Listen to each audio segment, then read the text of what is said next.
کہتے ہیں نبی جہاں دفن ہے وہ جگہ تو جنت ہے، یعنی جنت کا ٹکڑا ہے تو جنت میں زندہ ہوتا ہے، مردہ نہیں ہوتا۔ توجہ کرو توجہ کرو، یہ جتنے ان کے جاہل محققین ہیں جن کے دل میں ذرا خوف خدا نہیں، نہ رسول کا شرم نہ خدا کا شرم، تو وہ اس قسم کے اوٹ پٹانگ ٹوٹ کے پیش کرتے ہیں۔ اور ما بین بیتی و منبری روضۃ من ریاض الجنہ، کہتے ہیں آپ کی قبر مبارک جو ہے وہ علاقہ جو ہے وہ روضۃ من ریاض الجنہ کا ہے۔ اب ذرا خیال کرنا ہے، جنت آپ دفن کہاں ہے جہاں آپ کو موت آئی؟ جنت میں موت آتی ہے؟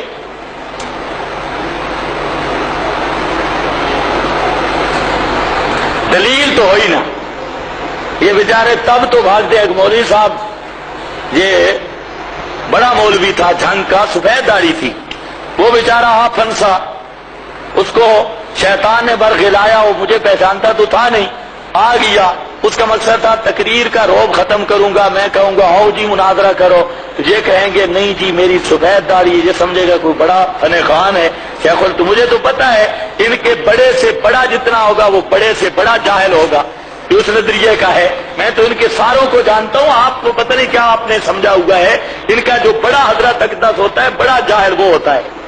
تو وہ آ گیا، ان سے میری مراد ہے وہ خاص غالی گروہ، اتحادیوں کے باپ سے لے کر بیٹے تک اور پوتے تک، وہ مراد ہے۔ میں پہلے بھی بتا چکا ہوں، کوئی خواہ اپنے اوپر غلط فٹ نہ کرے، جب بھی میں بات کرتا ہوں تو یہ ماسٹر اکاڑوی کے جتنے چیلے اور اتحادی گروہ ہیں یہ میری مراد ہوتا ہے، مت کوئی دوسرا اپنے اوپر خواہ چسپا کرنے کی کوشش کرے کہ میں بھی ان میں ہوں، اگر کوئی ہو تو تب کوئی مسئلہ نہیں، لیکن میری مراد نہیں ہے، ویسے آ جائے تو میں ذمہ دار بھی نہیں ہوں، جو خدا رسول پہ جھوٹ بولے میں اسے کیسے معاف کروں؟ تو اب ذرا ذہن میں رکھنی ہے بات، وہ آ گیا، یقین فرمائیں، اب علاقے سے پوچھے، وہ جب پہلے تو کہتا ہم شرطیں طے کرنے آئے، شرطیں تو طے ہو گئی، وہ جو کہتا گیا میں لکھتا گیا، چل یہ جو تو کہتا ہے عقیدہ تو میرا تھا، میں نے لکھ کے دینا تھا، لیکن تو خواہ یہ لکھ یہ لکھ، میں نے کہا جو لکھا کرا صحیح، کوئی لے آ اس بڑے فن خان کو۔ تو وہ کہتا ہے بعد میں نے کہا مناظرہ کون کرے گا؟ کہتا ہے میں نے کہا تو کرے گا؟ کہتا ہے اس کا پریشر لیک ہو گیا اور اس کی شلوار خراب ہو گئی، یہ مذاق نہیں کر رہا، اللہ جانے ویسے بیمار تھا یا کیا تھا، وہ ساتھیوں سے پوچھے، پورا بستر بھی خراب ہو گیا، اور بس صرف اتنی بات تھی۔ تو اب دعویٰ دیکھو، ما بین بیتی و منبری روضۃ من ریاض الجنہ، اگر یہ جنت حقیقی ہے میں پوچھ سکتا ہوں آپ جہاں پر دفن ہیں وہاں پر آپ کو موت ہے، حقیقی جنت میں موت آتی ہے؟ تو پھر ما ہوا جوابکم ہوا جوابنا۔ اچھا، قرآن کہتا ہے کہ مشرک جنت میں اس طرح نہیں داخل ہو سکتا حتیٰ یالج الجمل، جس طرح سوئی کے دک سے اونٹ نہیں گزر سکتا۔ ایمان سے بتاؤ اس خطہ میں مشرک نہیں جاتے؟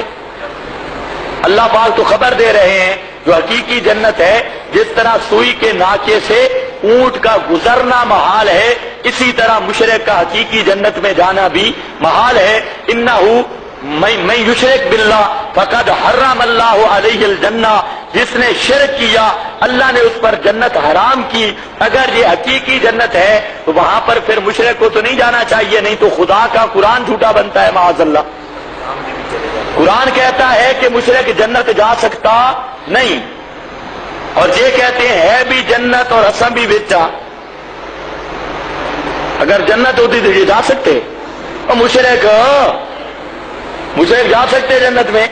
اچھا، اب ذرا دیکھو دو باتیں، ایک مولوی صاحب سے میں نے بات کی، میں نے کہا مولوی صاحب چونکہ چنانچہ نہیں کرنا، دلیل آپ نے دیا پکے رہنا ہے، یہ حقیقی جنت ہے تو حقیقی جنت میں موت نہیں آتی، آپ صلی اللہ علیہ وسلم پر موت یہاں پہ آئی ہے، اگر حقیقی جنت ہے تو جہاں موت کیسے آ گئی؟ کہتے ہیں اوپر سے جنت نہیں، نیچے سے جنت ہے۔ میں نے کہا تیرا کلمہ بھی اوپر سے ہے، نیچے سے نہیں، بھئی مانا کس نے یہ تشریح کی ہے؟ حدیث میں بھی منمانی، قرآن میں بھی منمانی، سارا ڈرامہ بنایا ہوا۔ تو